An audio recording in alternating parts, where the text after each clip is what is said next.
হয়েছে আমরা আপনাদেরকে দেখাচ্ছি ঢাকার রায়েরবাগে এই মাইক্রোবাসটি জ্বলছে। এটি ঢাকা চট্টগ্রাম মহাসড়কের রায়েরবাগে। দেখুন, এটি ঢাকা চট্টগ্রাম মহাসড়কের রায়েরবাগ, যেখানে হাইওয়ে ক্রসিং আছে। ঢাকা থেকে আসা গাড়িগুলো চট্টগ্রাম থেকে ঢাকামুখী লেনে। এখানে দেখুন একটি মাইক্রোবাস জ্বলছে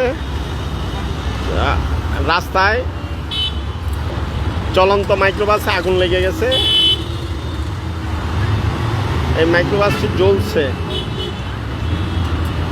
এটা ঢাকা থেকে চট্টগ্রাম থেকে ঢাকামুখী লেনে, যেখানে ট্রাফিক পয়েন্ট আছে। এই যে সাদ্দাম মার্কেটের পর এখানে এই মাইক্রোবাসটি চলছে।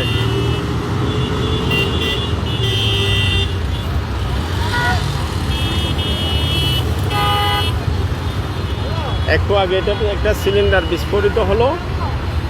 সিলিন্ডার বিস্ফোরণের আওয়াজ আপনারা দেখেছেন।